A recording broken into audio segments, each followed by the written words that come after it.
नमस्कार मेरे प्रिय विद्यार्थियों, मेरे विद्वान साथियों। मैं आपका दोस्त आशीष शर्मा काव्य क्लासेस के ऑनलाइन मंच पर यूट्यूब चैनल पर आप सभी का हार्दिक अभिनंदन करता हूं। हम जोधपुर संभाग पढ़ रहे हैं और पिछले दो वीडियो में दोस्तों हम जोधपुर संभाग के जोधपुर ज़िले की विशेषताओं को पढ़ चुके हैं। दोस्तों जिला जोधपुर बड़ा है, तो आज दोस्तों हम जोधपुर ज़िले के अंतिम पड़ाव पर हैं और दोस्तों आज हम जोधपुर ज़िले की जो महान विभूतियाँ हैं उन पर चर्चा करेंगे। दोस्तों जोधपुर आकार में बड़ा है, क्षेत्रफल में बड़ा है, दोस्तों विशेषताओं में बड़ा है दोस्तों, इसलिए जोधपुर को दोस्तों 2 या 3 वीडियो के द्वारा आपके सामने प्रस्तुत किया जा रहा है। तो दोस्तों आज हम पढ़ रहे हैं जोधपुर ज़िले की विशेषताएं। एकदम क्लियर दोस्तों, आज हम पढ़ेंगे जोधपुर ज़िले की जो महान विभूतियां हैं उनके विषय में दोस्तों हम चर्चा करेंगे। आज जोधपुर ज़िले की महान विभूतियाँ। ठीक दोस्तों, आज का जो हमारा टॉपिक होगा वो होगा जोधपुर ज़िले की महान विभूतियाँ। जोधपुर में कौन कौन महान विभूति हुई हैं उस विषय पर दोस्तों आज हम चर्चा करेंगे। ठीक, जोधपुर ज़िले की महान विभूतियाँ। ठीक दोस्तों, जोधपुर ज़िले की महान विभूतियों पर आज हम चर्चा करने जा रहे हैं। ठीक, अच्छा, अगर हम जोधपुर ज़िले की महान विभूतियों की बात करते हैं तो दोस्तों सबसे पहले नाम आता है दुर्गादास राठौड़ का। अगर हम जोधपुर ज़िले की महान विभूतियों की चर्चा करते हैं तो सबसे पहले नाम आता है दुर्गादास राठौड़ का। ठीक, सबसे पहले किसका नाम आता है? दुर्गादास राठौड़ का नाम आता है। दुर्गादास राठौड़ है ना, इनका जन्म हुआ था 1638 में। समझ जाओगे ना भैया, जो दुर्गादास राठौड़ हैं, इन दुर्गादास राठौड़ का जन्म कब हुआ था? 1638 में। और पूछा जाए किस गांव में हुआ था तो जोधपुर के सालवा गांव में। ठीक, जोधपुर के सालवा गांव में इनका जन्म हुआ था। ठीक, और पूछा जाए कि जो दुर्गादास हैं इनके पिता का नाम क्या था? ठीक, पूछा जाए कि जो दुर्गादास हैं इन दुर्गादास के पिता का नाम क्या था? आस्करण। जो दुर्गादास है इनके पिता का नाम क्या था? आस्करण। और दोस्तों जो आस्करण है ना, ये दुनेरा गांव के जागीरदार थे। ठीक दोस्तों, जो आस्करण हैं ये दुनेरा गांव के जागीरदार थे। ठीक, अब दोस्तों जो दुर्गादास राठौड़ है, इस दुर्गादास राठौड़ ने जोधपुर के 2 शासकों का शासनकाल देखा है।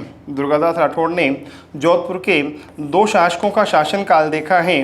एक तो दोस्तों इन्होंने जसवंत सिंह का शासनकाल देखा है। एकदम क्लियर, एक तो इन्होंने जसवंत सिंह का शासनकाल देखा है, तो दोस्तों इन्होंने अजीत सिंह का भी शासनकाल देखा है। क्लियर, इन्होंने जसवंत सिंह का भी शासनकाल देखा है, तो इन्होंने अजीत सिंह का भी शासनकाल देखा है। एकदम क्लियर। अगर हम दोस्तों जसवंत सिंह की बात करते हैं, अगर हम जसवंत सिंह की बात करते हैं तो दोस्तों ये वही जसवंत सिंह हैं, दोस्तों ये वही जसवंत सिंह हैं जिन्होंने मुगल उत्तराधिकार संघर्ष में भाग लिया था। समझ ना, यह वही जसवंत सिंह हैं जिन्होंने मुगल उत्तराधिकार संघर्ष में भाग लिया था। समझ जाना दोस्तों, यह वही जसवंत सिंह हैं जिन्होंने मुगल उत्तराधिकार संघर्ष में भाग लिया था। ठीक, मुगल उत्तराधिकार संघर्ष में भाग लिया था दोस्तों, किसने? जसवंत सिंह ने। ठीक, और पूछा जाएगा कि साहब आपके इन्होंने किस युद्ध में भाग लिया था, तो आप क्या बताओगे कि इन्होंने सामूगढ़ के युद्ध में भाग लिया था। ठीक दोस्तों, इन्होंने सामूगढ़ के युद्ध में भाग लिया था। ठीक, पहली बात। ठीक दोस्तों, दूसरी बात अगर हम करें तो इन्होंने सामूगढ़ के साथ धर्मत के युद्ध में भाग लिया था। इन्होंने सामूगढ़ और धर्मत के युद्ध में भाग लिया था। और पूछा जाए किसकी ओर से भाग लिया था, तो इन्होंने दारा शिकोह की ओर से भाग लिया था। किसकी ओर से भाग लिया था?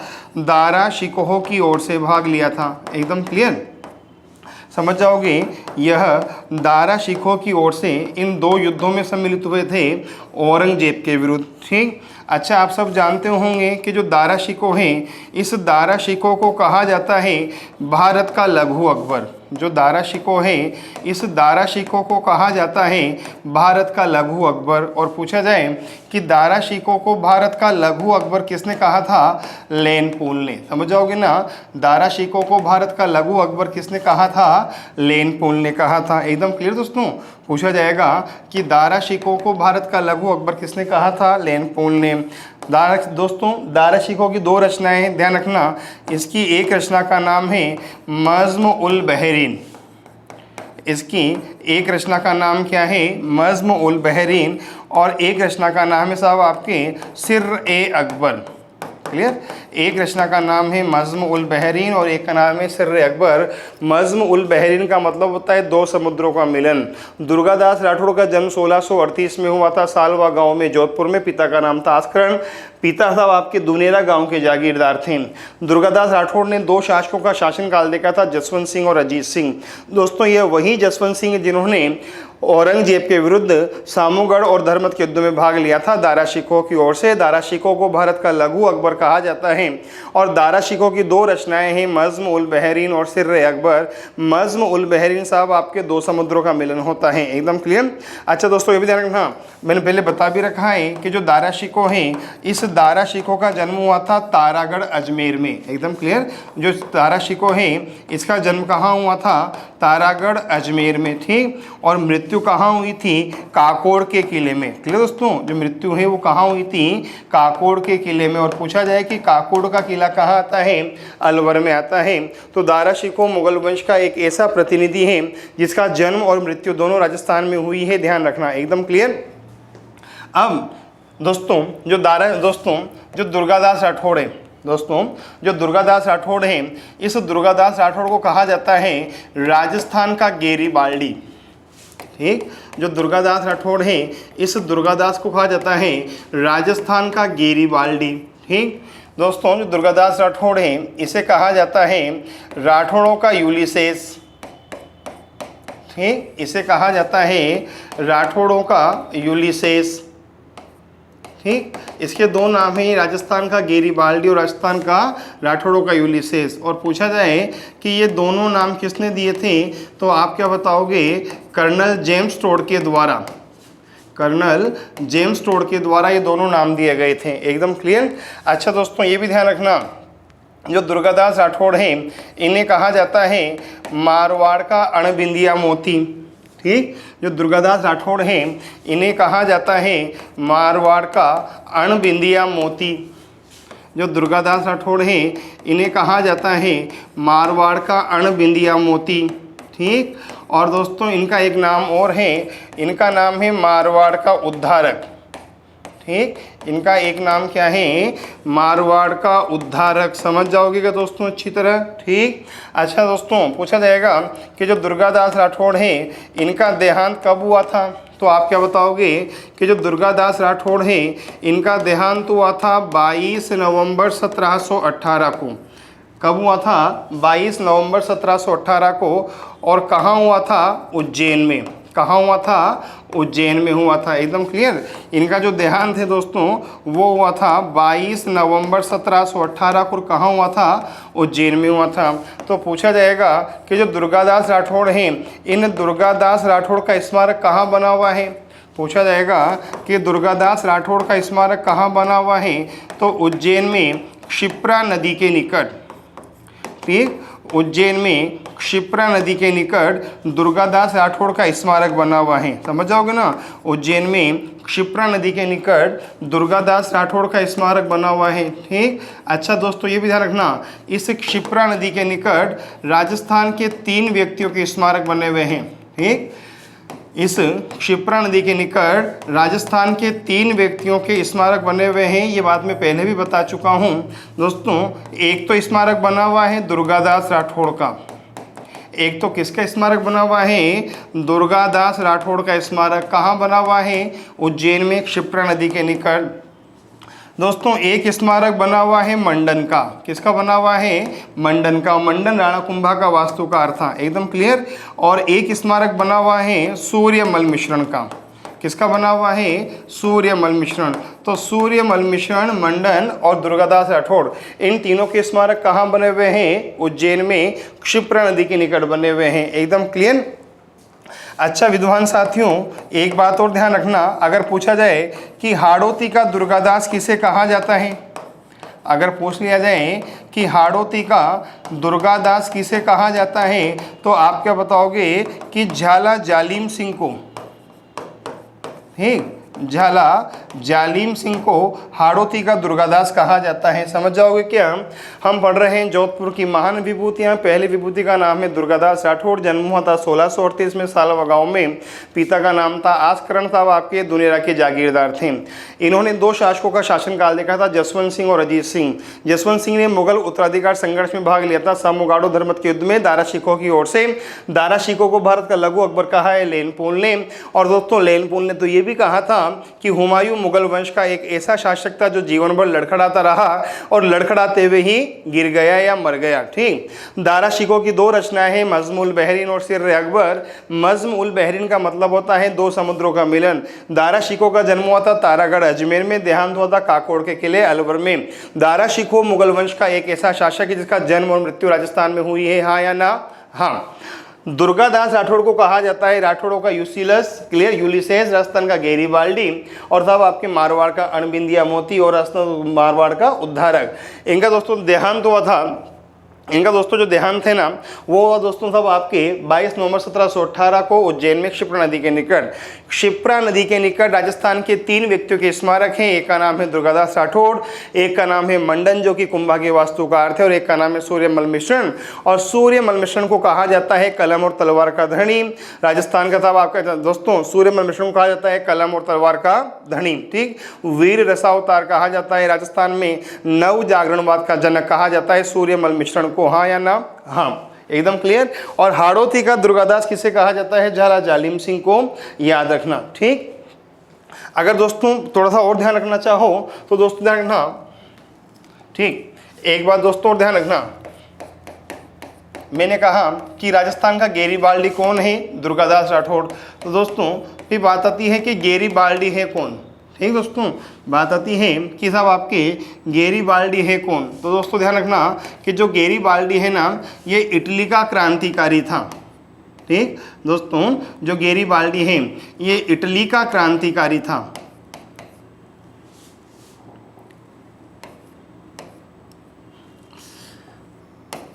गेरीबाल्डी साहब कहाँ का क्रांतिकारी था? इटली का क्रांतिकारी था। एकदम क्लियर। और दोस्तों इस गेरीबाल्डी को कहा जाता है इटली का पितामह। ठीक, जो गेरीबाल्डी है इसे कहा जाता है इटली का पितामह। समझ जाओगे ना कि जो गेरीबाल्डी है ना इसे कहा जाता है इटली का पितामह। समझ जाओगे क्या?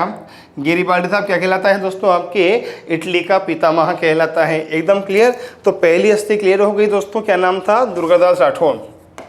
फिर बात आती है कि जोधपुर की दूसरी हस्ती कौन होगी?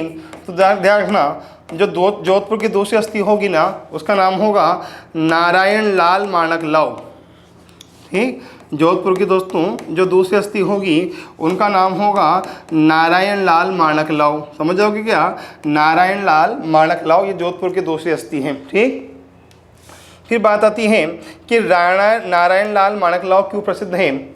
तो आप क्या बताओगे?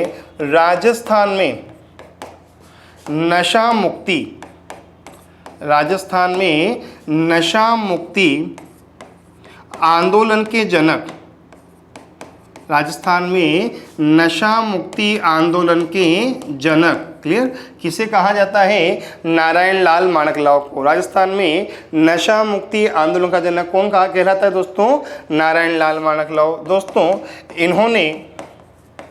इन्होंने अफीम के विरुद्ध, क्लियर दोस्तों, इन्होंने अफीम के विरुद्ध आंदोलन चलाया था।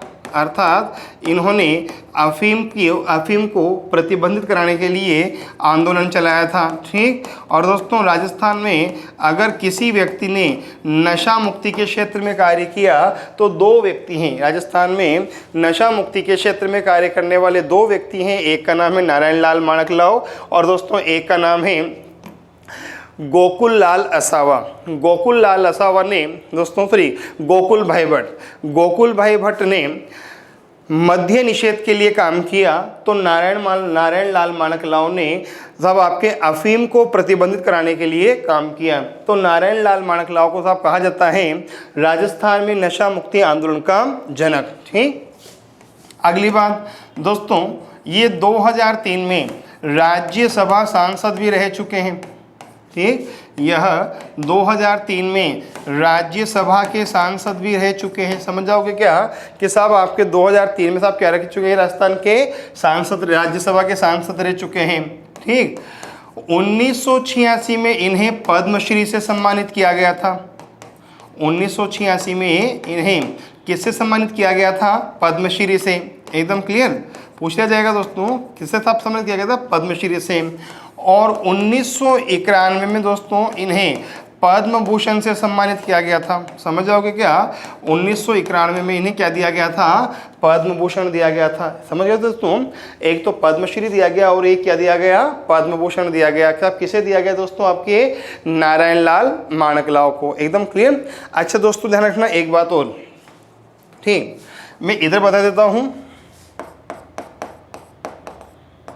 ठीक, भारत में या भारत सरकार के द्वारा 3 पद्म सम्मान दिए जाते हैं। ठीक, भारत सरकार के द्वारा 3 पद्म सम्मान दिए जाते हैं। ठीक, पूछा जाएगा कौन कौन से दिए जाते हैं।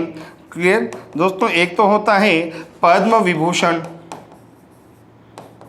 एक तो क्या होता है, पद्म विभूषण, एक होता है पद्म भूषण, ठीक, और एक होता है पद्मश्री। ठीक, तो भारत सरकार के द्वारा 3 पद्म सम्मान दिए जाते हैं, एक पद्म विभूषण, एक पद्म भूषण और एक पद्मश्री दिया जाता है। एकदम क्लियर। और नारायण माणकलाव को पद्मश्री और पद्म भूषण दोनों प्राप्त हुए थे, पद्म विभूषण प्राप्त नहीं हुआ था। एकदम क्लियर दोस्तों, 2 बातें। और राजस्थान में नशा मुक्ति के लिए कार्य करने वाले 2 व्यक्ति कौन बताओगे, गोकुल भाई भट्ट और नारायण लाल माणकलाव। गोकुल भाई भट्ट मद्य निषेध के लिए जाने जाते हैं, तो नारायण लाल माणकलाव अफीम मुक्ति के लिए जाने जाते हैं। एकदम क्लियर दोस्तों। ठीक, फिर बात आती है कि जोधपुर जिले की तीसरी हस्ती कौन सी होगी। पूछा जाएगा कि जो जोधपुर है, इस जोधपुर की तीसरी हस्ती कौन सी होगी, तो आप क्या बताओगे कि जोधपुर जिले की जो तीसरी हस्ती होगी उसका नाम होगा भंवरलाल सर्राफ। एकदम क्लियर। जो जोधपुर है, इस जोधपुर की साहब आपकी तीसरी हस्ती कौन सी होगी, तो आप क्या बताओगे, भंवरलाल सर्राफ। समझ जाओगे ना, भंवरलाल सर्राफ। एकदम क्लियर। फिर बात आती है कि जो भंवरलाल सर्राफ हैं इन्हें किसके लिए जाना जाता है। ठीक, तो आप क्या बताओगे कि जो भंवरलाल सर्राफ है ना, ये मारवाड़ प्रजामंडल के संस्थापक सदस्य थे। यह जो भंवरलाल सर्राफ है, यह मारवाड़ प्रजामंडल के संस्थापक सदस्यों में सम्मिलित थे। समझ जाओगे ना, जो भंवरलाल सर्राफ हैं ये मारवाड़ प्रजामंडल के संस्थापक सदस्यों में सम्मिलित थे। और पूछा जाए कि जो मारवाड़ प्रजामंडल है, इस मारवाड़ प्रजामंडल की स्थापना कब हुई थी, 1934 में। पूछा जाएगा कि जो मारवाड़ प्रजामंडल है, इस मारवाड़ प्रजामंडल की स्थापना कब हुई थी, 1934 में। कब हुई थी दोस्तों, 1934 में हुई थी। एकदम क्लियर। भंवरलाल सर्राफ के द्वारा, भंवरलाल सर्राफ, जय नारायण व्यास, छगनलाल चौपासनीवाला, इन सब ने मिलकर साहब आपके मारवाड़ प्रजामंडल की स्थापना की थी। तो मारवाड़ प्रजामंडल साहब आपकी स्थापना में किसका योगदान था, भंवरलाल सर्राफ का। स्थापना कब हुई थी, 1934 में। ठीक। अच्छा, पूछा जाए कि जो मारवाड़ प्रजामंडल है इसके संस्थापक सदस्य कौन कौन से थे, तो दोस्तों आप क्या बताओगे कि एक तो थे जय नारायण व्यास। कौन थे, जय नारायण व्यास।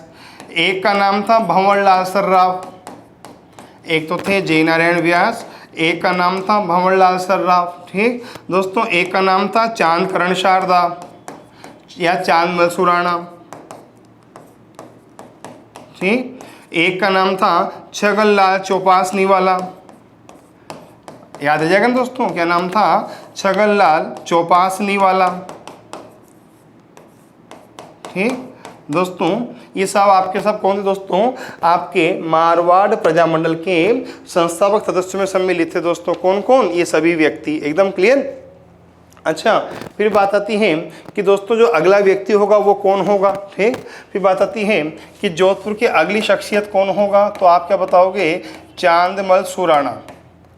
कौन होगा, चांदमल सुराणा। ठीक दोस्तों, ये भी था आपके जोधपुर प्रजामंडल से जुड़े हुए हैं। ठीक, और दोस्तों इन्होंने स्थापना की थी मारवाड़ हितकारिणी सभा की। ठीक दोस्तों, इन्होंने किसकी स्थापना की थी? मारवाड़ हितकारिणी सभा की। ठीक, तो पूछा जाए कि मारवाड़ हितकारिणी सभा के संस्थापक कौन थे?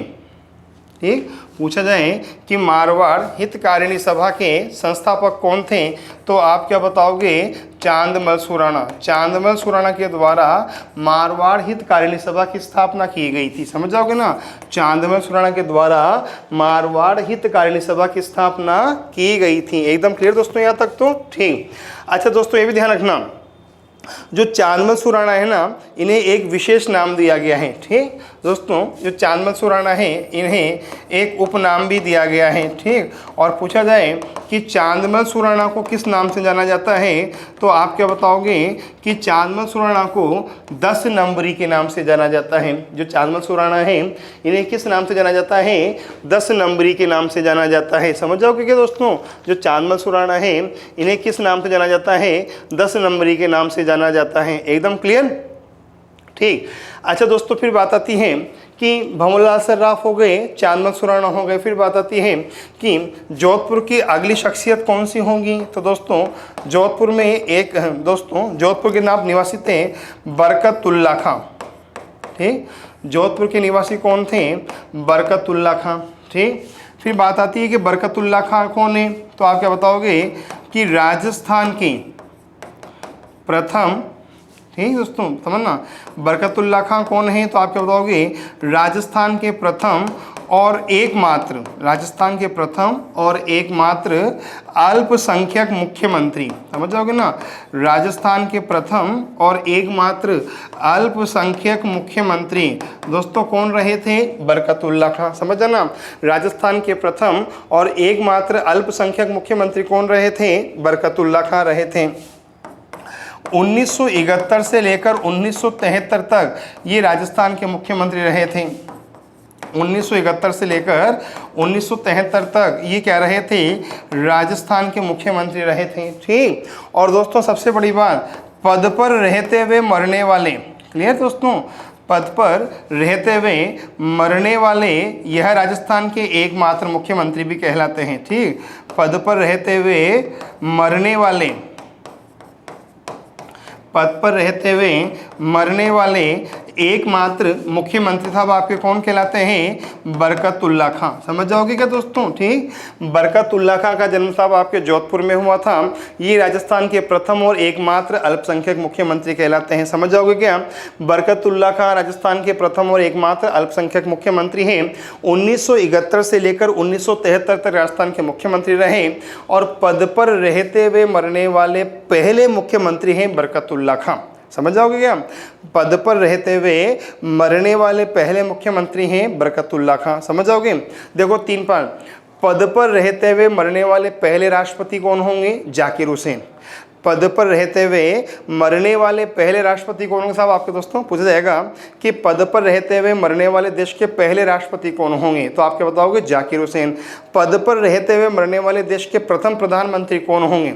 पद पर रहते हुए मरने वाले देश के प्रथम प्रधानमंत्री कौन होंगे? जवाहरलाल नेहरू। तो पद पर रहते हुए मरने वाले राजस्थान के प्रथम मुख्यमंत्री कौन होंगे? बरकतुल्ला खां। एकदम क्लियर? अच्छा दोस्तों, ये भी याद रखना, जो बरकतुल्ला खां है ना दोस्तों, इन्हें प्यारे मियाँ के नाम से जाना जाता था। समझा ना कि जो बरकतुल्ला खां हैं इन्हें प्यारे मियाँ के नाम से जाना जाता था। 3 बातें। भंवरलाल सर्राफ मारवाड़ प्रजामंडल के संस्थापक सदस्य। स्थापना कब हुई? 1934 में जयनारायण व्यास के द्वारा भंवरलाल सर्राफ, चांदमल सुराणा के और छगनलाल चौपासने वाला ने की थी जोधपुर प्रजामंडल की स्थापना। चांदमल सुराणा मारवाड़ हितकारिणी सभा के संस्थापक कहलाते हैं। इन्हें 10 नंबरी के नाम से जाना जाता है। बरकतुल्ला खां राजस्थान के प्रथम और एकमात्र अल्पसंख्यक मुख्यमंत्री कहलाते हैं। इन्होंने 1971 से 73 तक राजस्थान में मुख्यमंत्री के रूप में काम किया। पद पर रहते हुए मरने वाले एकमात्र मुख्यमंत्री हैं और इन्हें प्यारे मियाँ के नाम से भी जाना जाता है। एकदम क्लियर? अच्छा दोस्तों, साहब समझना, देखो जब हम मुख्यमंत्री की बात कर रहे हैं तो साहब समझना भाई, प्रथम अल्पसंख्यक मुख्यमंत्री तो कौन हुआ? बरकतुल्ला खां। तो पूछ लिया जाए कि प्रथम दलित मुख्यमंत्री कौन है? ठीक, पूछ लिया जाए आपसे कि राजस्थान का प्रथम दलित मुख्यमंत्री कौन है, तो आप क्या बताओगे? जगन्नाथ पहाड़िया। समझ जाओगे ना। राजस्थान का प्रथम दलित मुख्यमंत्री कौन है, तो आप क्या बताओगे, जगन्नाथ पहाड़िया। एकदम क्लियर, पहली बात।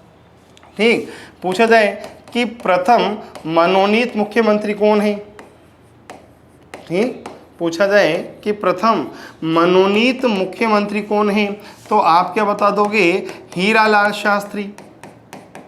बता दोगे ना भाई। अल्पसंख्यक तो कौन हो गया, बरकतुल्ला खां। दलित कौन हो गया, जगन्नाथ पहाड़िया। प्रथम मनोनीत कौन हो गया, एच.एल. शास्त्री। ठीक, अच्छा, प्रथम निर्वाचित सब जानते होंगे। ठीक, प्रथम निर्वाचित मुख्यमंत्री कौन है, ठीक, प्रथम निर्वाचित मुख्यमंत्री कौन है, तो आप क्या बताओगे, टीकाराम पालीवाल। समझ जाओगे ना। प्रथम निर्वाचित मुख्यमंत्री कौन है, टीकाराम पालीवाल। ठीक, अच्छा दोस्तों, पूछा जाएगा कि एकमात्र मनोनीत और निर्वाचित मुख्यमंत्री, ठीक, एकमात्र मनोनीत और निर्वाचित मुख्यमंत्री, ठीक, पूछ लिया जाए कि एकमात्र मनोनीत और निर्वाचित मुख्यमंत्री कौन है, तो आप क्या बता दोगे, जय नारायण व्यास। क्या बता दोगे, जय नारायण व्यास। ठीक, अच्छा, पूछा जाएगा कि एकमात्र प्रशासनिक मुख्यमंत्री, पूछ लिया जाए कि एकमात्र प्रशासनिक मुख्यमंत्री, एकमात्र प्रशासनिक मुख्यमंत्री, तो आप क्या बताओगे, C.S. वेंकटाचार्य। क्या बता दोगे, C.S. वेंकटाचार्य। समझ जाओगे ना। अल्पसंख्यक तो कौन हो गए, बरकतुल्ला खां। प्रथम दलित जगन्नाथ पहाड़िया। प्रथम मनोनीत हीरालाल शास्त्री। प्रथम निर्वाचित टीकाराम पालीवाल। मनोनीत और निर्वाचित जय नारायण व्यास। एकमात्र प्रशासनिक मुख्यमंत्री C.S. वेंकटाचार्य। ठीक, अच्छा, प्रथम गैर राजस्थानी मुख्यमंत्री, ठीक, प्रथम गैर राजस्थानी मुख्यमंत्री, ठीक, तो आप क्या बताओगे, C.S. वेंकटाचार्य। समझोगे ना।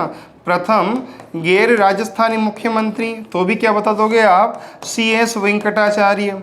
एकदम क्लियर। अच्छा, पूछा जाए कि सेकेंड गैर राजस्थानी मुख्यमंत्री, ठीक, सेकेंड गैर राजस्थानी मुख्यमंत्री, ठीक, तो आप क्या बताओगे, शिवचरण माथुर। समझोगे ना भैया, क्या बता दोगे, शिवचरण माथुर। एकदम क्लियर। अच्छा दोस्तों, जो C.S. वेंकटाचार्य है ना, इन्हें कहा जाता है केंद्र प्रेषित मुख्यमंत्री। ये भी ध्यान रखना, जो C.S. वेंकटाचार्य हैं, इन्हें कहा जाता है केंद्र प्रेषित मुख्यमंत्री। मतलब इनकी नियुक्ति केंद्र सरकार के द्वारा की गई थी। ठीक, अच्छा, पूछा जाए कि सबसे कम समय तक मुख्यमंत्री के पद पर कौन रहा। ठीक, पूछा जाए कि सबसे कम समय तक मुख्यमंत्री के पद पर कौन रहा, तो आप क्या बताओगे, हीरालाल देवपुरा। ठीक, सबसे कम समय तक मुख्यमंत्री के पद पर कौन रहा, हीरालाल देवपुरा। सर्वाधिक समय तक जानते हो ना कौन रहा था दोस्तों, आपके मोहनलाल सुखाड़िया। एकदम क्लियर। अच्छा दोस्तों, पूछा जाएगा कि सर्वाधिक मुख्यमंत्री किस जिले से नियुक्त हुए हैं। क्लियर। पूछा जाएगा कि जो सर्वाधिक मुख्यमंत्री हैं वो कहाँ से बने हैं अभी तक, तो आप क्या बताओगे कि सर्वाधिक जो मुख्यमंत्री हैं वो जोधपुर से बने हैं। क्लियर। जो सर्वाधिक मुख्यमंत्री था वो कहाँ से बने हैं, जोधपुर से बने हैं। समझ गए दोस्तों। प्रथम अल्पसंख्यक मुख्यमंत्री जगह कौन सा होगा, बरकतुल्ला खां। दलित मुख्यमंत्री जगन्नाथ पहाड़िया। प्रथम मनोनीत हीरालाल शास्त्री। निर्वाचित टीकाराम पालीवाल। मनोनीत निर्वाचित जय नारायण व्यास। एकमात्र प्रशासनिक C.S. वेंकटाचार्य। केंद्र प्रेषित मुख्यमंत्री C.S. वेंकटाचार्य। प्रथम गैर राजस्थानी मुख्यमंत्री C.S. वेंकटाचार्य। दूसरा गैर राजस्थानी मुख्यमंत्री शिवचरण माथुर। सबसे कम समय तक हीरालाल देवपुरा।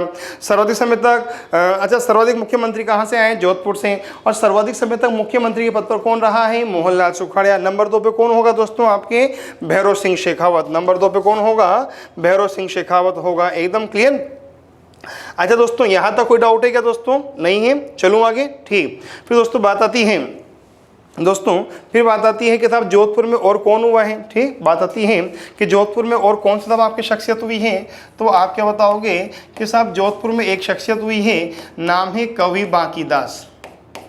ठीक, जोधपुर में एक शख्सियत हुई है, नाम है कवि बांकीदास। ठीक, फिर पूछा जाएगा कि बांकीदास किसके दरबारी कवि थे। पूछा जाएगा कि जो बांकीदास हैं ये बांकीदास किसके दरबारी कवि थे? ठीक, तो आप क्या बताओगे कि जो बांकीदास हैं ये मानसिंह राठौड़ के दरबारी कवि थे। ठीक दोस्तों, जो बांकीदास हैं ये किसके दरबारी कवि थे? मानसिंह राठौड़ द्वितीय के दरबारी कवि थे। ये वही मानसिंह राठौड़ है जो इतिहास में क्या कहलाता है? सन्यासी राजा। समझ जाओगे ना दोस्तों, ये वही मानसिंह राठौड़ था आपके जो क्या कहलाता है इतिहास में? सन्यासी राजा। दोस्तों ये वही मानसिंह राठौड़ है जिसने क्या बनाया था? महामंदिर। ठीक, ये वही मानसिंह राठौड़ है जिसने महामंदिर का निर्माण कराया था। एकदम क्लियर। और पूछा जाए जो महामंदिर है ये किसकी स्मृति में है? जालंधर नाथ की स्मृति में है। एकदम क्लियर। जो महामंदिर है ये जालंधर नाथ की स्मृति में बनाया गया है। समझ जाओगे ना, जो महामंदिर है यह जालंधर नाथ की स्मृति में बनाया गया है। ठीक दोस्तों। अच्छा दोस्तों, ये वही मानसिंह राठौड़ हैं जिनके शासनकाल में कृष्णा कुमारी विवाद हुआ था। ठीक, यह वही मानसिंह राठौड़ हैं जिनके शासनकाल में क्या हुआ था? कृष्णा कुमारी विवाद। और ये वही मानसिंह राठौड़ है दोस्तों जिन्होंने मेहरानगढ़ में मान प्रकाश पुस्तकालय का निर्माण कराया था। ठीक दोस्तों, ये वही मानसिंह राठौड़ है जिन्होंने मेहरानगढ़ में मान प्रकाश पुस्तकालय का निर्माण कराया था। समझ जाओगे क्या? ये वही मानसिंह राठौड़ है जिन्होंने मेहरानगढ़ में साहब क्या कराया था? मान प्रकाश पुस्तकालय का निर्माण। कवि बांकीदास मानसिंह के दरबारी कवि थे। मानसिंह को सन्यासी राजा कहा जाता है। इन्होंने महामंदिर बनाया था जालंधर नाथ की स्मृति में। ठीक दोस्तों, इनके शासनकाल में कृष्णा कुमारी विवाद हुआ था और दोस्तों इन्होंने मान प्रकाश पुस्तकालय का निर्माण कराया था। एकदम क्लियर। अच्छा दोस्तों, बात आए इधर जो कृष्णा कुमारी विवाद है ये दो रियासतों में हुआ था। एक का नाम तो है आमेर और एक का नाम है मारवाड़। एकदम क्लियर। और पूछा जाए कि आमेर का शासक कौन था? जगत सिंह सेकंड। आमेर का शासक कौन था? जगत सिंह। और मारवाड़ का कौन था? तब आपके कौन था दोस्तों? आपके मानसिंह। ठीक, और दोस्तों जगत सिंह है ना, इस जगत सिंह को कहा जाता है बदनाम बादशाह। जो जगत सिंह है इसे कहा जाता है बदनाम बादशाह। एकदम क्लियर। और पूछा जाएगा कि कृष्णा कुमारी विवाद के कारण कौन सा युद्ध हुआ था? तो गिंगोली का युद्ध हुआ था। कृष्णा कुमारी विवाद के कारण कौन सा युद्ध हुआ था? गिंगोली का युद्ध हुआ था परबसर नागौर में 1807 में। कब हुआ था? 1807 में। समझ जाओगे। कवि बांकीदास किसके दरबार में थे? मानसिंह के दरबार में। मानसिंह सन्यासी राजा कहलाते हैं। महामंदिर का निर्माण कराया जालंधर नाथ की स्मृति में। कृष्णा कुमारी विवाद हुआ। गिंगोली का युद्ध हुआ 1807 में। आमेर और मारवाड़ के बीच में। आमेर के जगत सिंह सेकंड थे। जगत सिंह सेकंड को बदनाम बादशाह कहते हैं। और मानसिंह राठौड़ ने मेहरानगढ़ दुर्ग में मान प्रकाश पुस्तकालय का निर्माण करवाया था। ठीक दोस्तों, जो बांकीदास हैं इनके द्वारा साहब आपके एक कविता लिखी गई थी, आयो अंग्रेज मुल्क रे ऊपर। जो बांकीदास हैं इनके द्वारा एक कविता लिखी गई थी और उस कविता का नाम था आयो अंग्रेज मुल्क रे ऊपर। समझ जाओगे क्या? बांकीदास ने एक कविता लिखी थी और साहब आपके उस कविता का शीर्षक क्या था? आयो अंग्रेज मुल्क रे ऊपर। ठीक। अच्छा दोस्तों, जो बांकीदास है ना इनकी एक रचना और है और उसकी रचना का नाम है बातों का संग्रह। ठीक, बांकीदास की एक रचना और है और उस रचना का नाम क्या है? बातों का संग्रह। और दोस्तों इसमें कम से कम 20,000 बातों का संग्रह किया गया है। इस ग्रंथ में कम से कम 20,000 बातों का संग्रह किया गया है। एकदम क्लियर। और दोस्तों इस ग्रंथ को कहा जाता है इतिहास का खजाना। इस ग्रंथ को कहा जाता है इतिहास का खजाना। ठीक। और पूछा जाए कि इसे इतिहास का खजाना किसने कहा है? गौरी शंकर ओझा ने कहा है। एकदम क्लियर। इसे इतिहास का खजाना किसने कहा है? गौरी शंकर ओझा ने। बांकीदास के द्वारा आयो अंग्रेज मुल्क रे ऊपर कविता लिखी गई थी। इन्होंने एक किताब लिखी थी बातों का खजाना जिसमें लगभग 20,000 बातों का संग्रह है। ठीक। और इस बातों के संग्रह को इतिहास का खजाना कहा है गौरीशंकर ओझा ने और ये मानसिंह राठौड़ के दरबार में रहा करते थे। ठीक। अच्छा दोस्तों ध्यान रखना, जब हम गौरीशंकर ओझा की चर्चा कर रहे हैं तो दोस्तों ध्यान रखना, ये गौरीशंकर ओझा, ठीक दोस्तों, ये गौरीशंकर ओझा। ठीक दोस्तों, पूछा जाएगा आपसे कि जो गौरीशंकर ओझा है इन गौरीशंकर ओझा का जन्म कहाँ हुआ था? रोहिड़ा गांव में। क्लियर दोस्तों, पूछा जाएगा कि जो गौरीशंकर ओझा हैं इनका जन्म कहाँ हुआ था, रोहिड़ा गांव में। क्लियर, और रोहिड़ा गांव कहाँ आता है, सिरोही में। सिरोही के संस्थापक थे सहसमल। एकदम क्लियर। पहली बात पूछ लिया जाए कि जो गौरीशंकर ओझा हैं इनके गुरु का नाम क्या था। पूछा जाएगा कि जो गौरीशंकर ओझा हैं इनके गुरु का नाम क्या था, तो आप क्या बताओगे, कवि राजा श्यामल दास। एकदम क्लियर।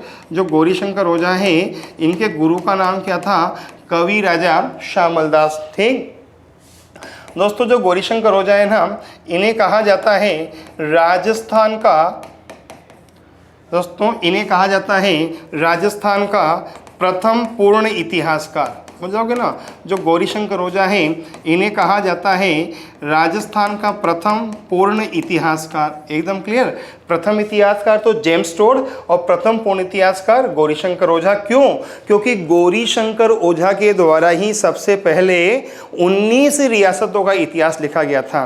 देखो, जेम्स टोड तो है प्रथम इतिहासकार, किंतु जेम्स टोड ने केवल राजस्थान की 7 रियासतों का ही इतिहास लिखा है।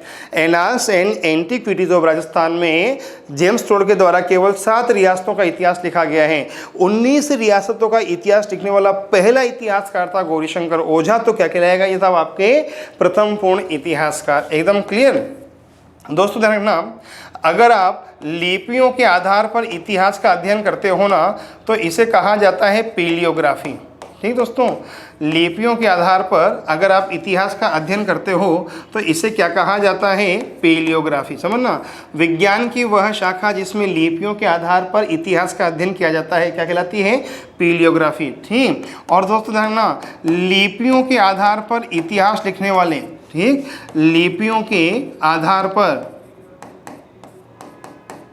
भारत का इतिहास लिखने वाले, लिपियों के आधार पर भारत का इतिहास लिखने वाले, लिपियों के आधार पर भारत का इतिहास लिखने वाले प्रथम इतिहासकार। ठीक, लिपियों के आधार पर भारत का इतिहास लिखने वाले प्रथम इतिहासकार कौन थे, गौरीशंकर ओझा। ठीक, और विज्ञान की वह शाखा जिसमें लिपियों के आधार पर इतिहास का अध्ययन करते हैं क्या कहलाती है, पीलियोग्राफी। समझ जाओगे क्या। बांकीदास का तब जन्म कहाँ हुआ था, जोधपुर में। कहाँ हुआ था, जोधपुर में हुआ था। एकदम क्लियर दोस्तों यहाँ तक तो। ठीक, फिर बात आती है कि साहब आपके जो बांकीदास हैं, बात है दोस्तों कि जो बांकीदास हैं, इन बांकीदास के अलावा दोस्तों आपके और कौन साहब किसका जन्म होगा। ठीक, फिर बात आती है कि जो बांकीदास है इसके अलावा साहब आपके और किसका जन्म होगा, साहब आपके जोधपुर में। यहाँ तक क्लियर एकदम। ठीक, अब दोस्तों हम चर्चा करते हैं अन्य इतिहासकार की। ठीक, अब दोस्तों जो जोधपुर की अन्य शख्सियत है ना, उसका नाम आप सब जानते होंगे, मोहनोत नैन्सी। ठीक, जो जोधपुर की एक अन्य शख्सियत है उसका नाम क्या है, मोहनोत नैन्सी। ठीक, मोहनोत नैन्सी। पहली बात कि जो मोहनोत नैन्सी है ना, इनका जन्म हुआ था ओसवाल परिवार में। ठीक, जो मोहनोत नैन्सी है सब आपके, इनका जन्म किस में हुआ था, ओसवाल परिवार में। ठीक, ध्यान रखोगे दोस्तों। ठीक, पहली बात। दूसरी बात पूछ लिया जाए कि जो मोहनोत नैन्सी हैं इनके भाई का नाम क्या था, तो दोस्तों जो मोहनोत नैन्सी है ना, इनके भाई का नाम था सुंदरदास। क्या नाम था, सुंदरदास। ठीक, फिर बात आती है कि जो मोहनोत नैन्सी हैं ये किसके कवि थे। पूछा जाएगा कि मोहनोत नैन्सी साहब आपके किसके कवि थे, या हम पूछें दोस्तों यूँ कहें कि मोहनोत नैन्सी किसके समकालीन थे, तो दोस्तों जो मोहनोत नैन्सी है ना, ये 2 शासकों के समकालीन थे। ठीक, जो मोहनोत नैन्सी हैं यह 2 शासकों के समकालीन थे। समझ जाओगे ना दोस्तों, जो मोहनोत नैन्सी हैं यह 2 शासकों के समकालीन थे। समझ जाओगे ना दोस्तों, जो मोहनोत नैन्सी हैं यह साहब आपके 2 शासकों के समकालीन थे। ठीक, और पूछा जाएगा कि वह 2 शासक कौन कौन थे, तो दोस्तों एक तो थे जसवंत सिंह। ठीक, एक तो कौन थे, जसवंत सिंह। ठीक, और दोस्तों एक थे अजीत सिंह। ठीक, जसवंत सिंह और अजीत सिंह, इनके साथ समकालीन थे दोस्तों मोहनोत नैन्सी। ठीक, अगली बात, जो मोहनोत नैन्सी हैं इन्हें कहा जाता है राजपुताने का अबुल फजल। सब जानते हैं भाई, जो मोहनोत नैन्सी हैं इन्हें कहा जाता है राजपुताने का अबुल फजल। जानते हो ना भाई, जो मोहनोत नैन्सी हैं इन्हें कहा जाता है राजपुताने का अबुल फजल।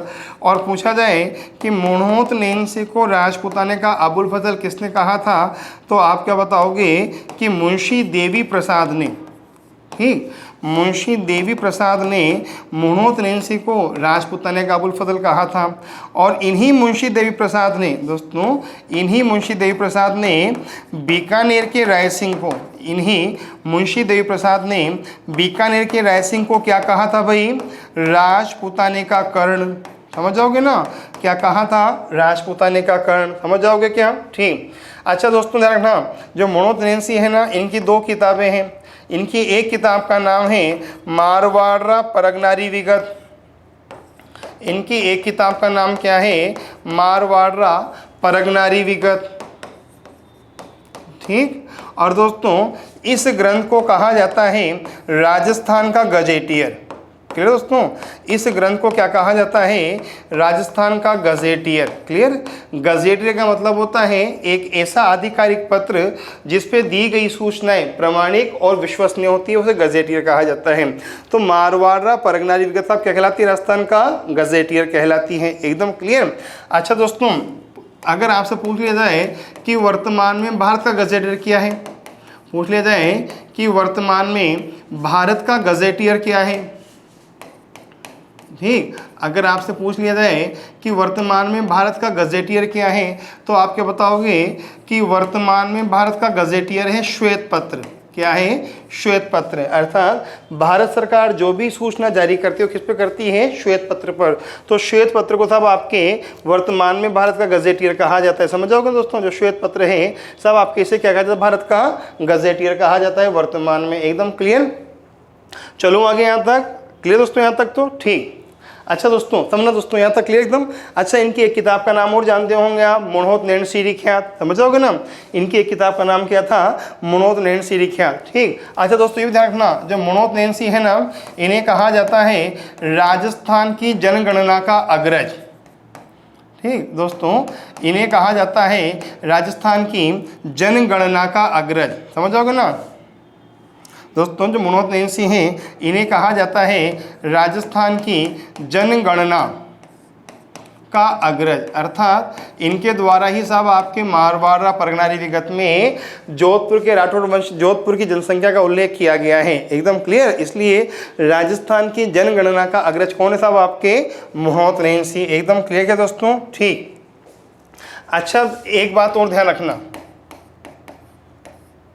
अच्छा, आपसे पूछ लिया जाए कि भारत में सर्वप्रथम जनगणना, क्लियर, पूछा जाए कि भारत में सर्वप्रथम जनगणना, ठीक, पूछा जाए कि भारत में सर्वप्रथम जनगणना किस काल में हुई थी? ठीक, भारत में सर्वप्रथम जनगणना किस काल में हुई थी? तो आप क्या बताओगे कि भारत में सबसे पहले जनगणना हुई थी मौर्य काल में। ठीक, भारत में सबसे पहले जनगणना हुई थी मौर्य काल में, और श्रेय दिया जाता है साहब आपके किसको?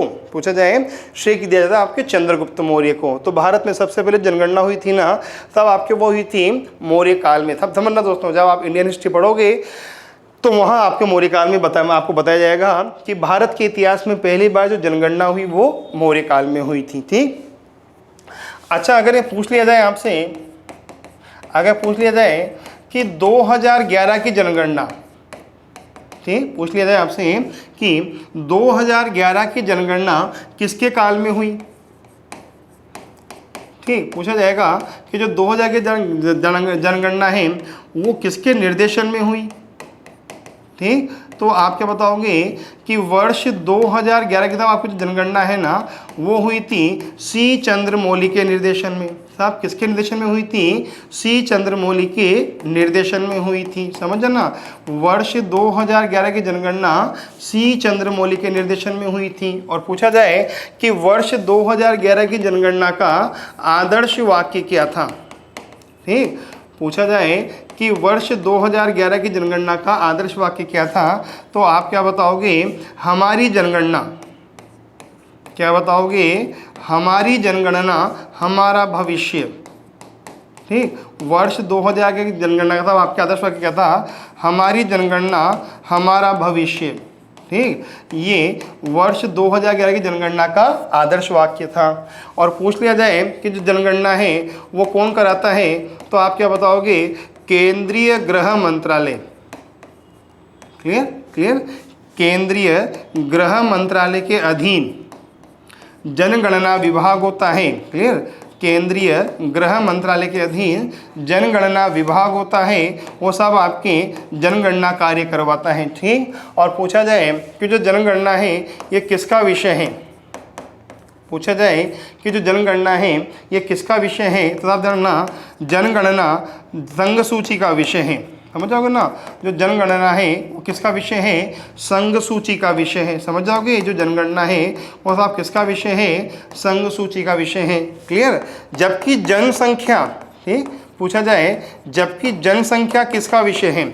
देखो जनगणना तो संघ सूची का विषय है, जबकि जनसंख्या साहब आपके किसका विषय है? समवर्ती सूची का विषय है। समझना दोस्तों? जो जनसंख्या है ये तो किसका विषय है? समवर्ती सूची का। जबकि साहब आपके जनगणना किसका विषय है? संघ सूची का विषय है। समझ आओगे दोस्तों यहाँ तक? ठीक, एक बार फिर समझना अच्छी तरह। मनोज नेमसी का जन्म हुआ था ओसवाल परिवार में। भाई का नाम था सुंदरदास, शासक थे जसवंत सिंह और अजीत सिंह के। राजपूताने का अबुल फजल कहा था मुंशी देवी प्रसाद ने। मुंशी देवी प्रसाद ने ही बीकानेर की राय सिंह को कहा था राजपूताने का कर्ण। मनोज नेमसी की रचना का नाम है मारवाड़ा परगनारी विगत, जिसे कहते हैं राजस्थान का गजेटियर, और बाद का गजेटियर है श्वेत पत्र।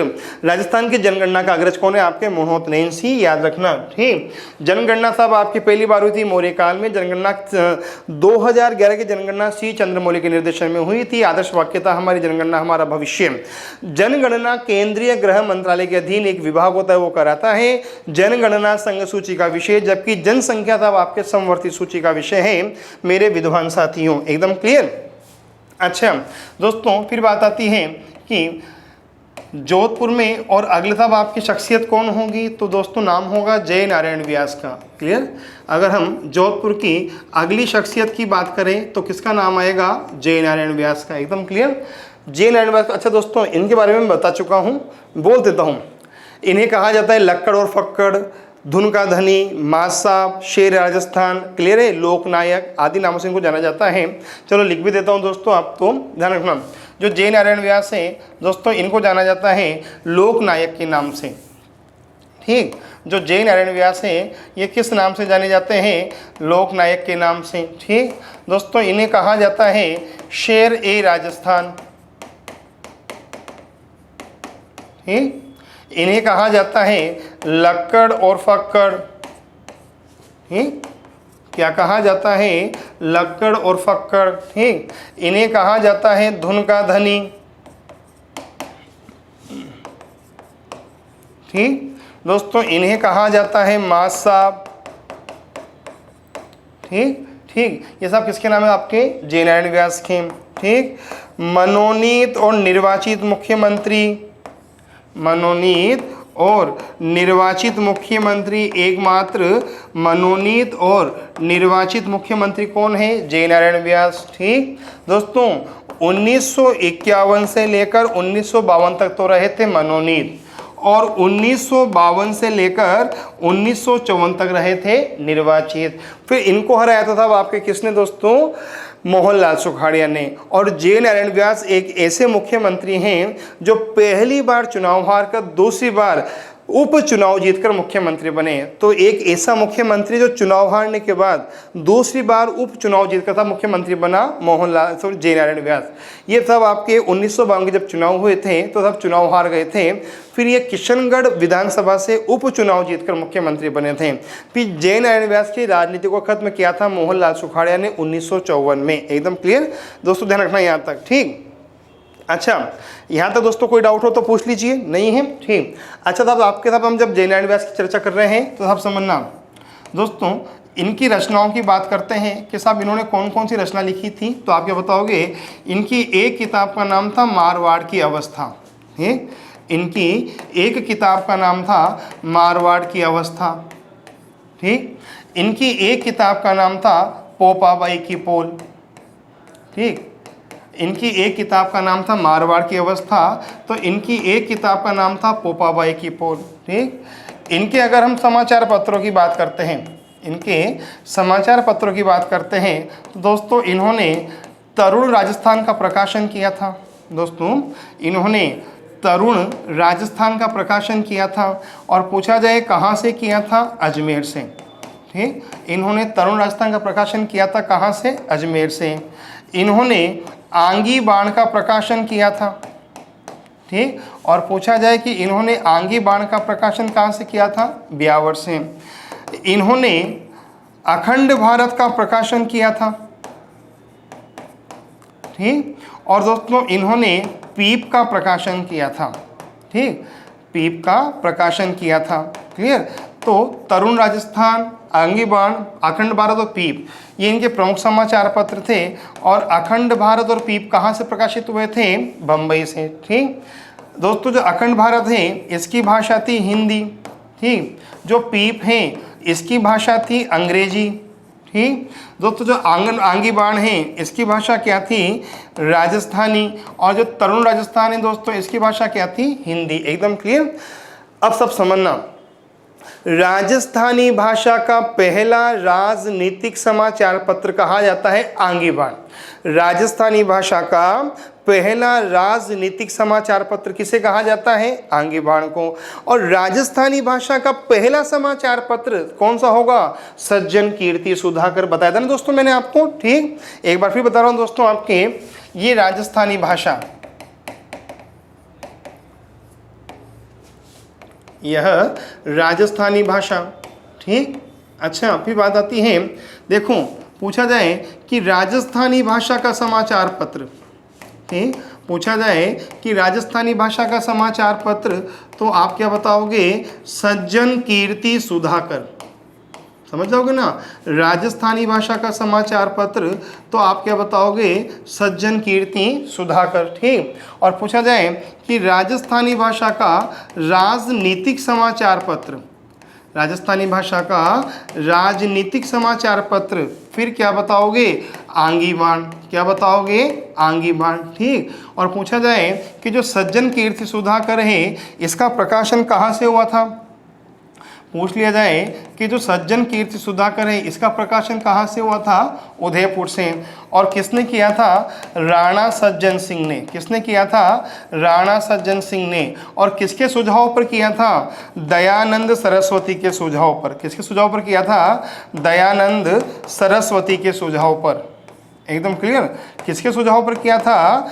दयानंद सरस्वती के सुझाव पर। ठीक, और पूछा जाए कहाँ से किया था? पूछा जाए कहाँ से किया था, तो आप क्या बताओगे? सज्जन प्रकाश पुस्तकालय से किया था। पूछा जाए कहाँ से किया था, तो आप क्या बताओगे? सज्जन प्रकाश पुस्तकालय से किया था। समझ जाओगे ना? कहाँ से किया था रे भैया?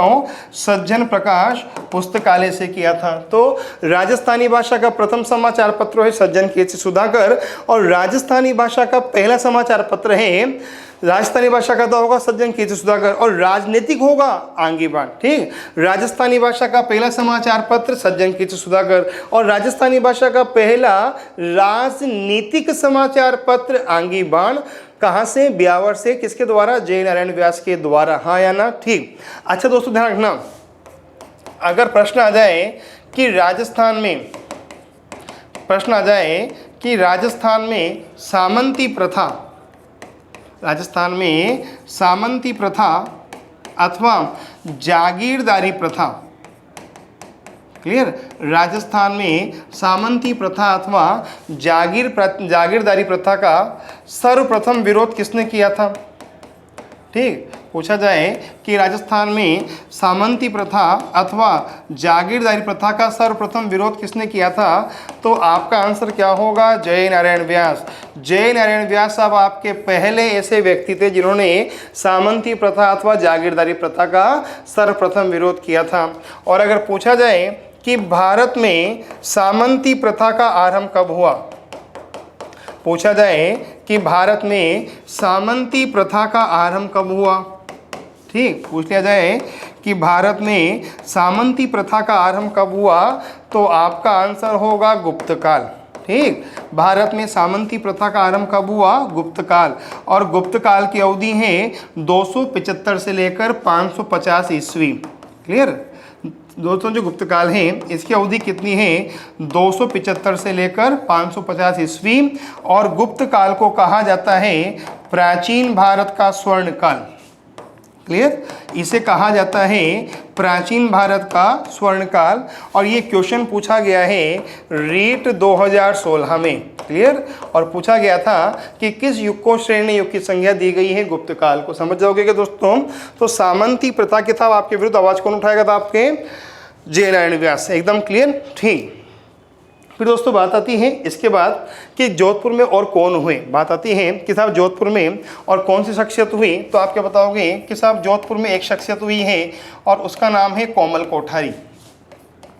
जोधपुर में एक साहब आपकी शख्सियत हुई है, नाम क्या है, कोमल कोठारी। ठीक। फिर बात आती है कि जो कोमल कोठारी हैं इन्हें हम जानते हैं किसके लिए, रूपायन संस्थान के लिए। समझ जाओगे ना, जो कोमल कोठारी हैं इन्हें हम जानते हैं रूपायन संस्थान के लिए।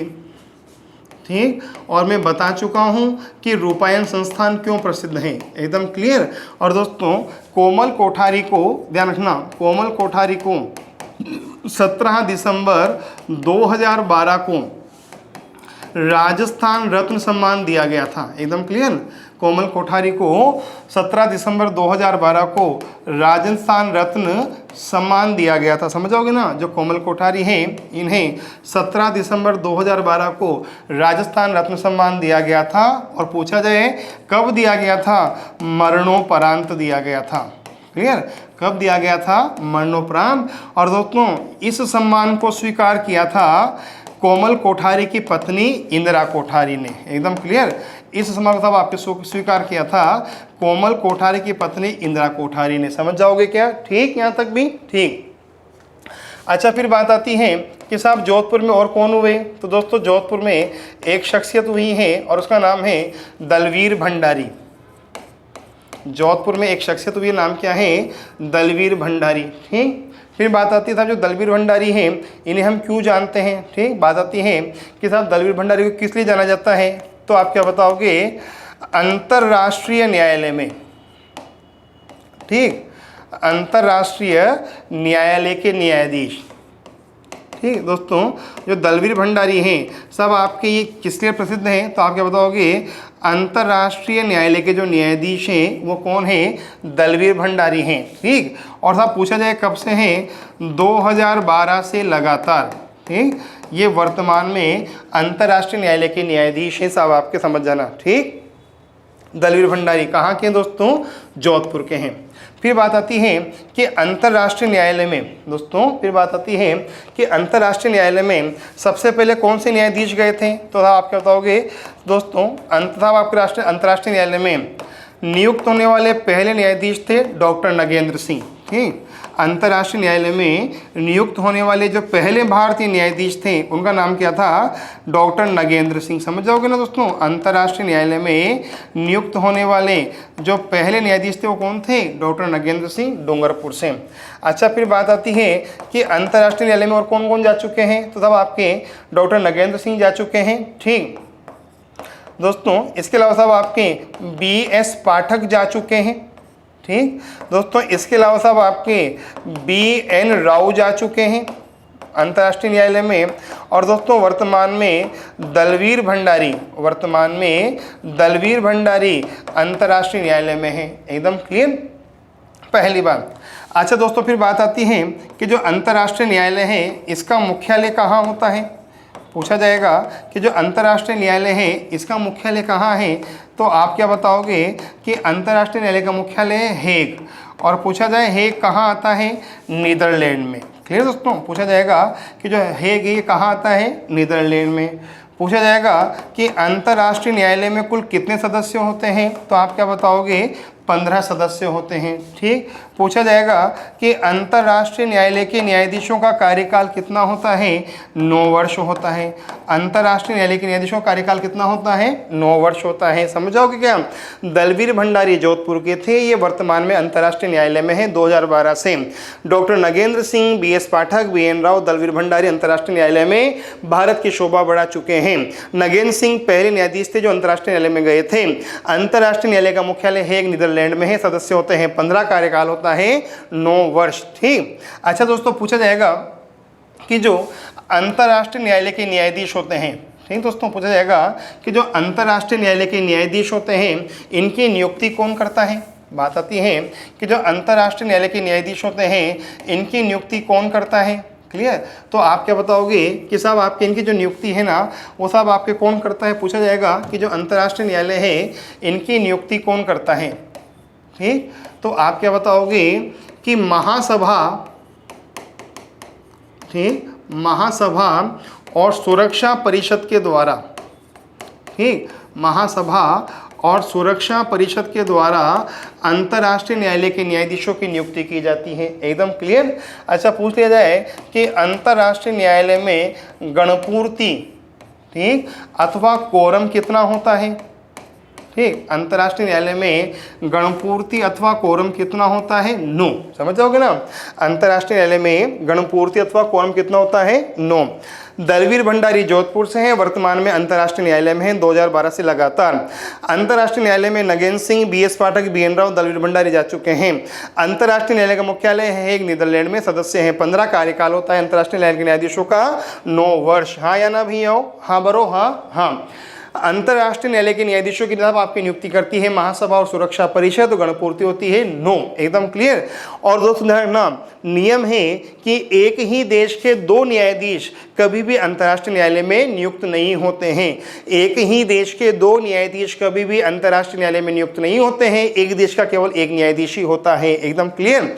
अच्छा, तब आपके पूछा जाए कि वर्तमान में अंतर्राष्ट्रीय न्यायालय का मुख्य न्यायाधीश कौन है, पूछा जाएगा कि वर्तमान में अंतर्राष्ट्रीय न्यायालय का मुख्य न्यायाधीश कौन है। पूछ लिया जाए कि वर्तमान में अंतर्राष्ट्रीय न्यायालय का मुख्य न्यायाधीश कौन है, तो आप क्या बताओगे, अब्दुल कावी यूसुफ। ठीक, पूछा जाएगा कि वर्तमान में अंतर्राष्ट्रीय न्यायालय का मुख्य न्यायाधीश कौन है, अब्दुल कावी यूसुफ। ठीक दोस्तों, ये वर्तमान साहब आपके अंतर्राष्ट्रीय न्यायालय के मुख्य न्यायाधीश हैं। समझ जाओगे क्या दोस्तों। ठीक, यहाँ तक ठीक। अच्छा, फिर बात आती है कि जो जोधपुर है यहाँ सब आपकी और कौन सी शख्सियत हुई है। फिर बात आती है कि जोधपुर है यहाँ और किस शख्सियत का जन्म हुआ है। तो दोस्तों महान साहित्यकार हुए थे विजय दानदेथा। ठीक, महान साहित्यकार हुए थे विजय दानदेथा। सब इनका जन्म कहाँ हुआ था दोस्तों, आपके जोधपुर में। ठीक, और पूछा जाए कि जो विजय दानदेथा है इनको किस नाम से जाना जाता है, तो आप क्या बताओगे कि जो विजय दानदेथा है इन्हें बिज्जी के नाम से जाना जाता है। ठीक दोस्तों, जो विजय दानदेथा है इन्हें विज्जी के नाम से जाना जाता है। दोस्तों इन्होंने लगभग 8000 कहानियाँ लिखी हैं। ठीक, इन्होंने लगभग 8000 कहानियाँ लिखी हैं और दोस्तों लगभग 300 से अधिक कविताएं लिखी हैं। एकदम क्लियर दोस्तों, इन्होंने लगभग 8000 तो कहानियाँ लिखी हैं और लगभग 300 से अधिक कविताएं लिखी हैं। ठीक, 2 बातें दोस्तों, इनकी जो सबसे प्रसिद्ध रचना है उसका नाम है बातारी फुलवारी।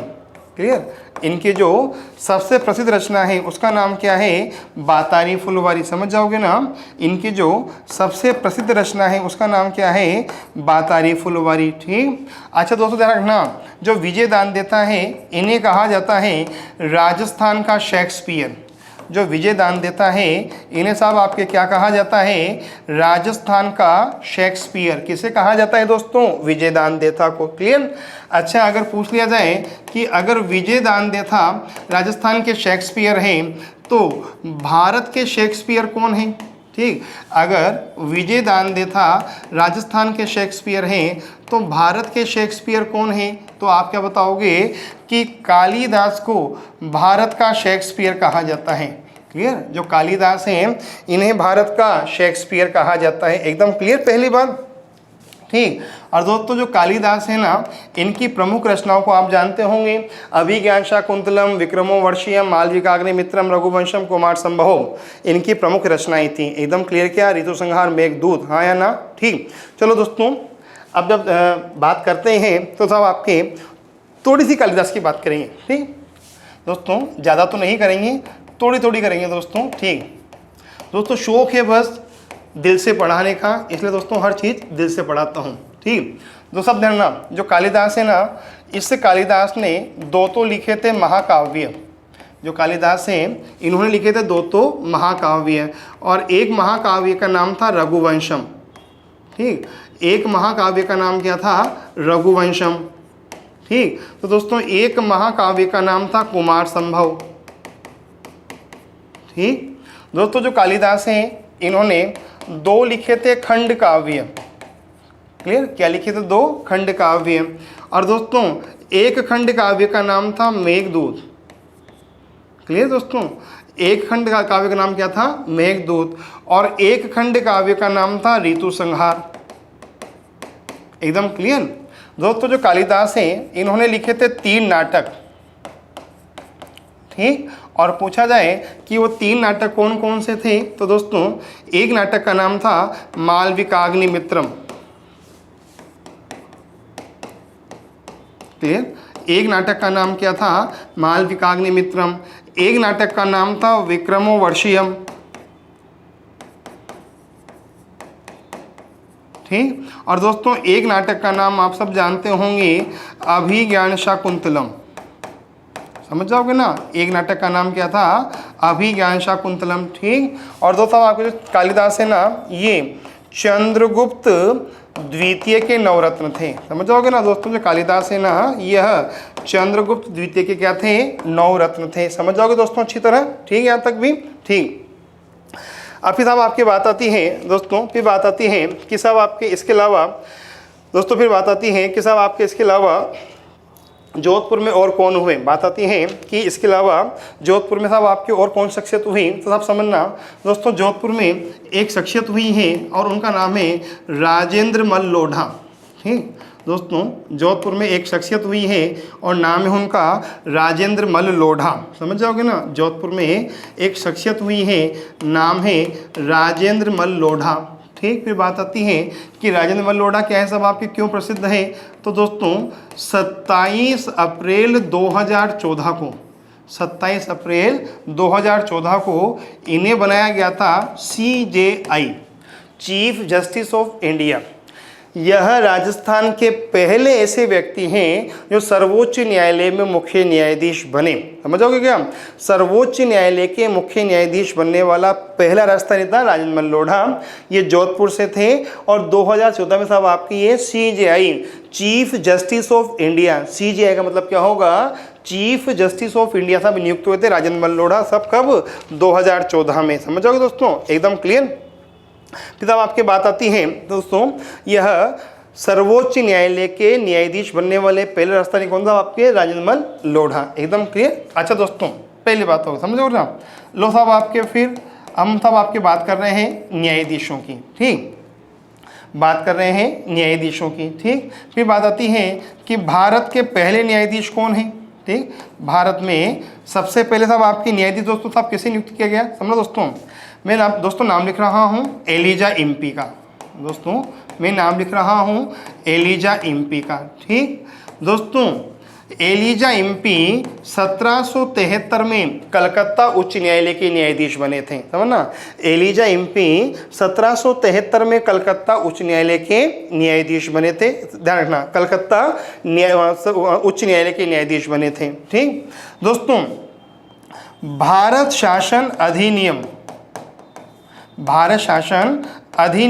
1935 के अंतर्गत भारत में संघ न्यायालय की स्थापना की गई थी। समझ ना, भारत शासन अधिनियम 1935 के अंतर्गत भारत में संघ न्यायालय की स्थापना की गई थी। समझोगे ना, भारत शासन अधिनियम 1919 के अंतर्गत 1935 के अंतर्गत भारत में संघ न्यायालय की स्थापना की गई थी। ठीक, और स्थापना की गई थी 1937 में। स्थापना कब की गई थी? 1937 में। और इसके जो पहले मुख्य न्यायाधीश बनेंगे 1937 में, उसका नाम था मॉरिस ग्वेयर। क्या नाम था? मॉरिस ग्वेयर। समझ जाओगे क्या नाम था? मॉरिस ग्वेयर। राजेंद्र मल लोढ़ा सर्वोच्च न्यायालय के न्यायाधीश बनने वाले पहले राजस्थानी हैं। एकदम क्लियर। एलिजा इम्पी भारत में पहली बार न्यायाधीश बनकर आए थे 1773 में। तो भारत शासन अधिनियम 1935 के अंतर्गत 1937 में संघ न्यायालय की स्थापना की गई थी, सर्वोच्च न्यायालय की स्थापना की गई थी पूरे भारत के लिए। और उसके पहले न्यायाधीश थे तब आपके मॉरिस ग्वेयर। एकदम क्लियर।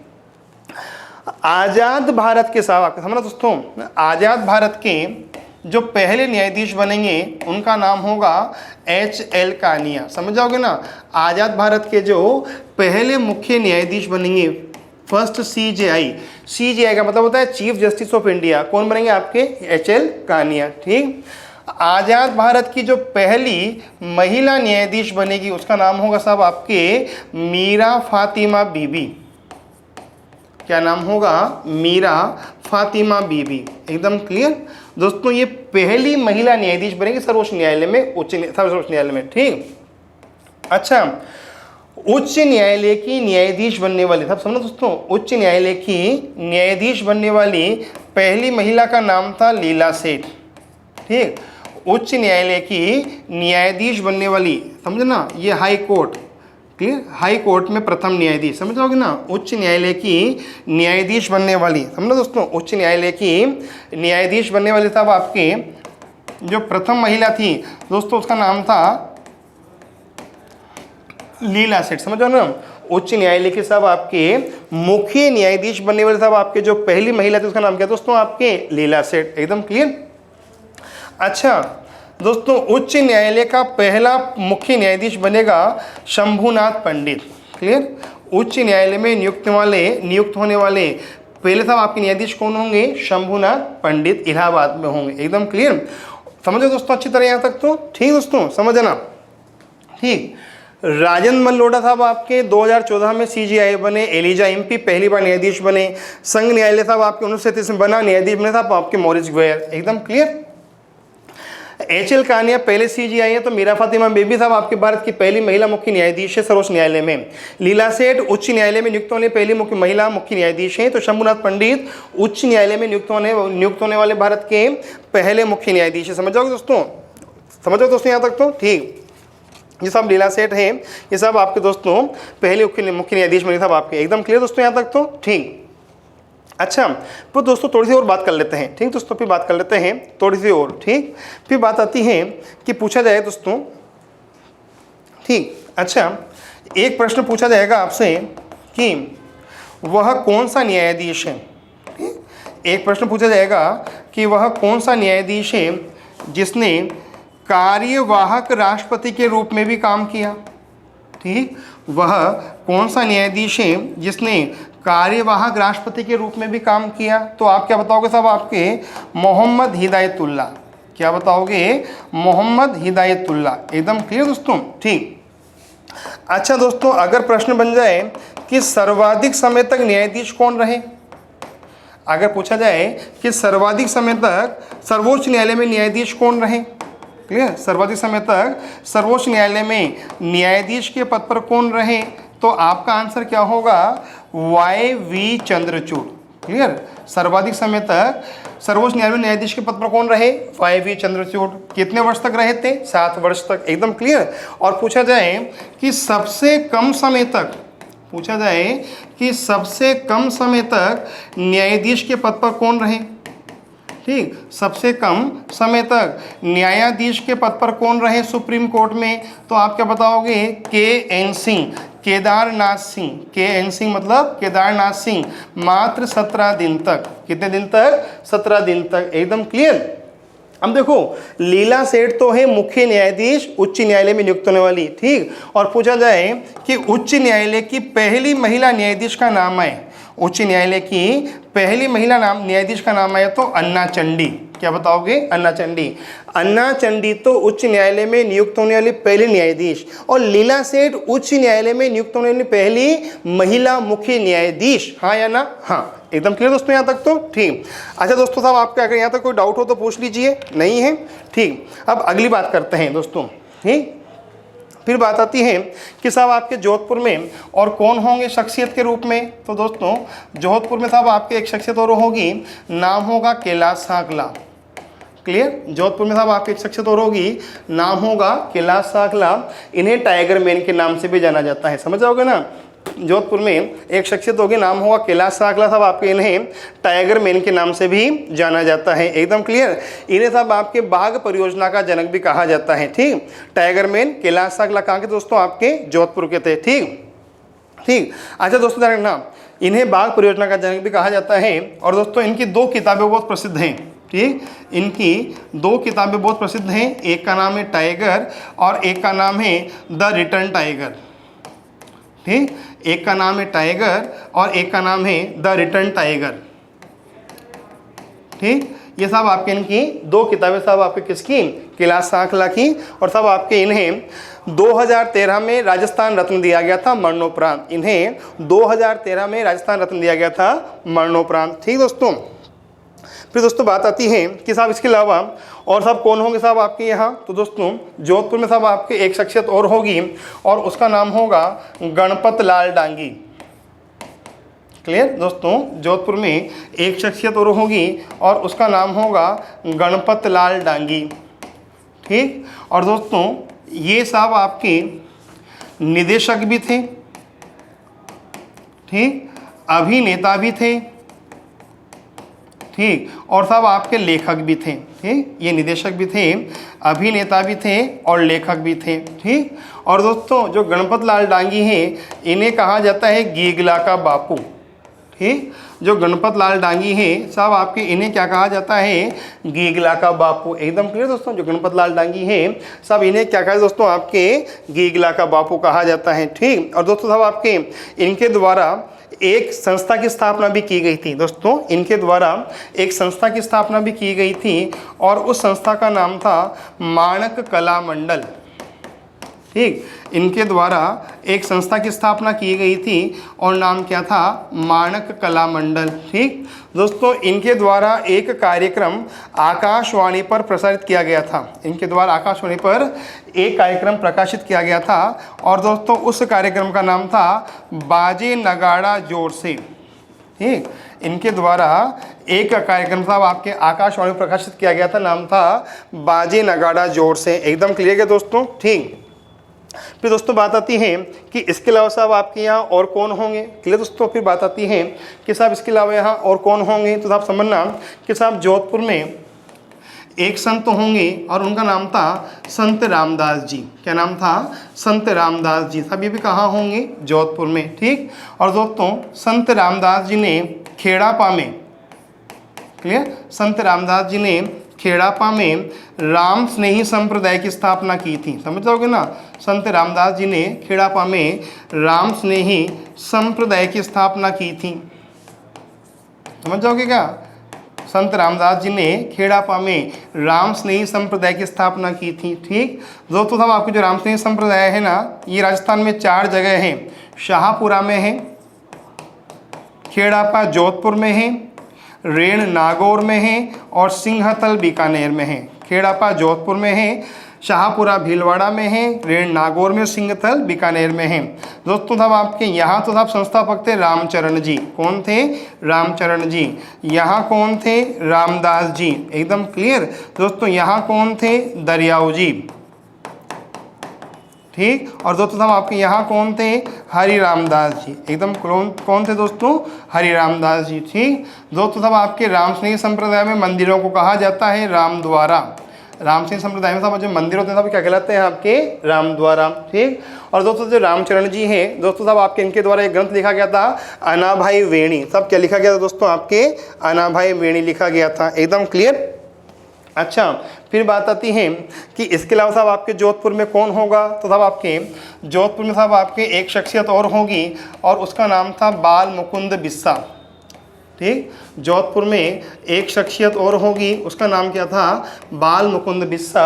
और दोस्तों बाल मुकुंद बिस्सा को जाना जाता है भूख हड़ताल के लिए। ठीक, इन्होंने मारवाड़ के प्रशासन के विरुद्ध आपके जोधपुर जेल में भूख हड़ताल की थी और ये भूख हड़ताल करते हुए मर गए थे। दोस्तों ध्यान रखना, बाल मुकुंद बिस्सा। एकदम क्लियर।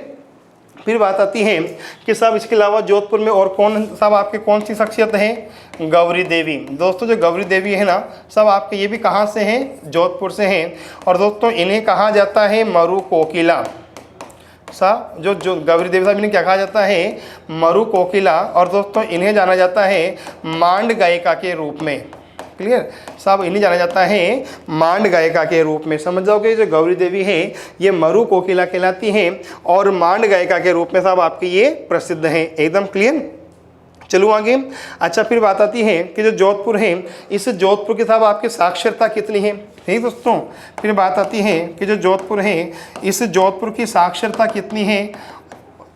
79%। ठीक, पूछा जाएगा कि जोधपुर का जनसंख्या घनत्व कितना है, 161 व्यक्ति प्रति वर्ग किलोमीटर। समझ जाओगे ना, पूछा जाएगा कि जोधपुर की साक्षरता कितनी था, आपके 79%। सब जनसंख्या घनत्व कितना दोस्तों, 161 व्यक्ति प्रति वर्ग किलोमीटर। एकदम क्लियर।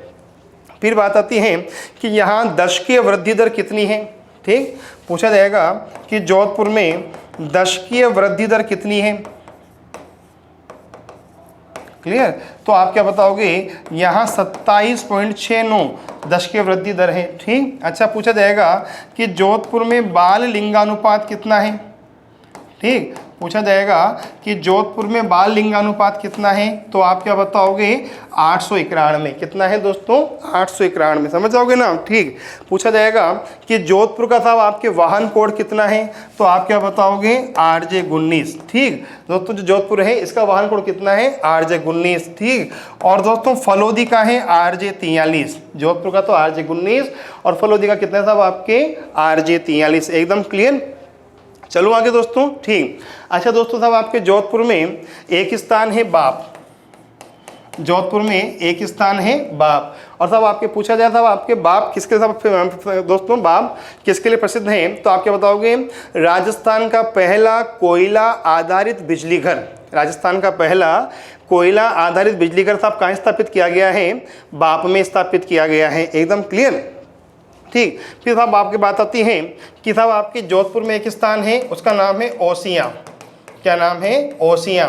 राजस्थान की प्रथम सौर विद्युत परियोजना कहाँ स्थापित की गई है, ओसियां में। राजस्थान की प्रथम सौर विद्युत परियोजना साहब आपके कहाँ स्थापित की गई है, साहब आपके ओसियां में। एकदम क्लियर। अच्छा साहब आपके दोस्तों जोधपुर में एक स्थान है, नाम है बोरानाड़ा। क्लियर। और दोस्तों राजस्थान का दूसरा निर्यात संवर्धन केंद्र, राजस्थान का दूसरा निर्यात संवर्धन केंद्र साहब आपके कहाँ है, बोरानाड़ा में है। ठीक, और दोस्तों यहाँ एक गांव स्थान है बिलाड़ा। ठीक, और दोस्तों बिलाड़ा में एक गांव है केरू।